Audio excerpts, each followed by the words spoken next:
We're so delighted to have you here. Thank you. Thank you very much.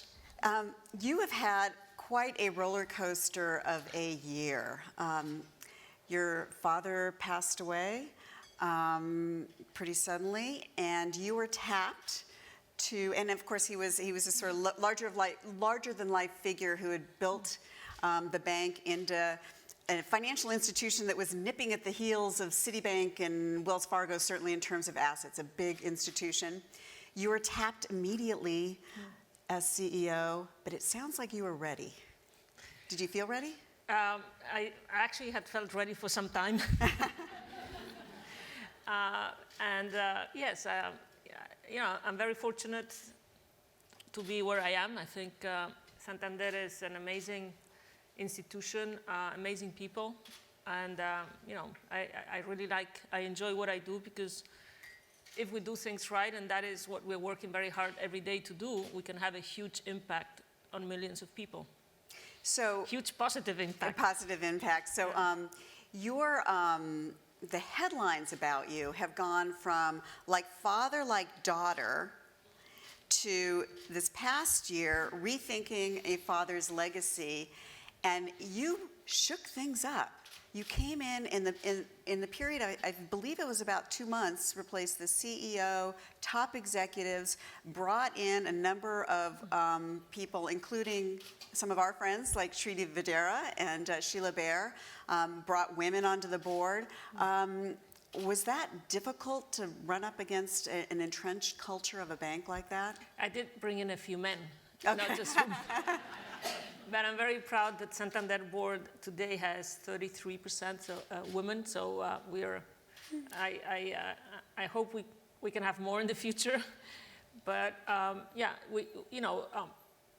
it's very important that we changed the team, we changed the board.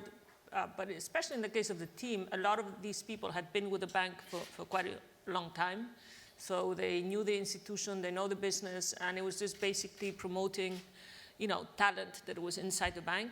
In other cases, like Shriti or the chairman of our UK bank, these are new people that we went out to look for, and we're very happy and fortunate to have them with us. Sheila was already there, and she's been tremendous help. She's not here today, but I know she was here yesterday. She was here yesterday. She's been a huge help and support over the last few months for the bank and for me personally, so I'm very grateful. It's been an exciting But you time. also had to replace people who had been there a long time and an entrenched culture. How difficult was that? Well, when you've been in a place for years, and I'm sure a lot of people here understand this, you know who does what and who you think should be doing different things, and so it's not that difficult. It's always easier to change from inside than coming into a new place. It takes longer. So when you've been around for some time, you know the personalities, you know the jobs. So it's. Did you feel an imperative to move quickly? I think precisely when you've done so well is when you need to change, and this is what I have a hard time explaining to my team is sometimes, and especially to the outside, is that. Santander went from a company that was worth $1 billion. At the end of the day, that's our reference. It's the market, maybe a bit more in '86 to $100 billion in market value. It's been very successful on many fronts. And I think taking Santander to the next level requires change. But also because we have a totally new environment in terms of the possibilities that customers have, the new entrants, regulation. Growth is slower in many markets, and so we definitely need to change if we want to be there and be successful over the next decade. And you also had to make a difficult decision to cut the dividend, raise capital, and the way I read about it was this was kind of a risky decision because you faced headwinds inside the bank, and if it hadn't gone well, that would have made things very difficult for you. Well, it was the biggest ever in Europe overnight capital raise. So we raised $9 billion in equity. That had never been done before in Europe on that size in a few hours. It was an accelerated book building, and so it's done very fast. The dividend was not easy because 42% of our shareholders are retail. These are people that actually live off the dividend in Spain, actually some of them in the UK. So I was not very popular with that Yeah. kind, and that's almost half our shareholders. But we needed to do it for different reasons, not least that it was not sustainable to keep on issuing shares indefinitely. So, we were doing what's called a scrip dividend. So we're actually paying in shares, but those that wanted cash could actually go out and sell. And there was a put against us, against the bank. So it was not sustainable, and I believe, and the board believed it was the right time to change the policy. So it sounds like you don't have trouble making really tough, really potentially controversial decisions. Well, it's in your genes. You grew up playing golf. You grew up as a pianist, correct? No. To That some is not extent? right. No, That's my okay. mother. That's your No. mother. I know how to play the piano. It doesn't make me a pianist. You don't want to listen to me playing the piano, believe What me. is it in your background as your youth that enabled you to really quickly make courageous decisions like that? Well, I mean, my mother was quite advanced. She sent us around. I was actually at school in England, as in Mary's Convent. My team always thinks that the best stories is when, my youngest sister used to escape from school to see her boyfriend happen to be Seve Ballesteros. So the nuns forgave her. So I was very good, very disciplined, studied. My youngest sister, actually she would have been expelled probably. This is off the record, right? No, it's not. No, so we had a very,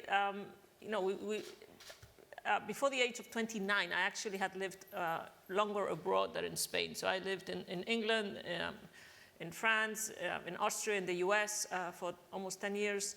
So, I think that makes you adapt and makes you be flexible, which is, I think, what you need in any job. And helps you understand how to make a global financial institution, I would imagine. Well, we're global, but we're not everywhere. Please let me stress that, because we're a simple bank. We do simple retail commercial banking in 10 major markets, and so that is a huge difference between us and other large institutions. So in the UK, Santander UK does retail commercial banking. We do that in Mexico. We do it in Spain, and in other total of 10 markets. So every time I hear the word global, I just want to make sure. It's manage expectations there. Yeah, it's not complex. It's and it's not that many countries or places, so we can actually understand and control those. It's Europe and the Americas. So going back to your childhood a bit, you were product of Bryn Mawr and Harvard. I find it interesting that given Spanish culture, that your father clearly designated you as the successor early on, or how did that happen? He didn't designate me. I mean, how did that? Well, it's the board that decides. Yeah. And I was appointed by the board, and there was a succession But I mean, he plan. turned to you as somebody who might follow in his footsteps, let me put it that way, or no? No. You had to fight to be there? Well, I'll tell you that once Okay. we're off stage, yeah? Okay. There's too many people in the room for... No, he didn't. Actually, I worked at JP Morgan for 8 years, and I went through the training program, and so I was in Wall Street, and I was measured, and I measured myself against very talented people, and so, I thought, this is what I do well, and this is what I don't do so well. And I think that's one of the most important things I learned those first 8 years on the job in New York. And I then joined Santander, but my father never asked me to join Santander, actually. It was somebody else, and I said, okay, I have an idea. Why doesn't Santander set up a business which is like this? And I actually started with a phone and a table. That was it. Yeah. And an idea in my head. So it was a bit And what was the idea? It was about Latin American debt. In the 80s, Santander had lent to Mexico and some other countries, but, had actually reduced that risk earlier than other banks. And I was doing that at JP Morgan, and I said it makes sense for Santander to be in this business. So I set it up for them. For us, I guess, now.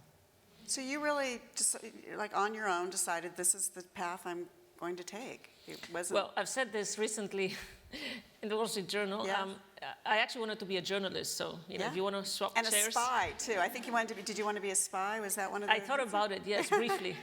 I thought that was actually fun, and I could travel, and I could sort of, but then that was just, I guess, didn't last very long. Yeah.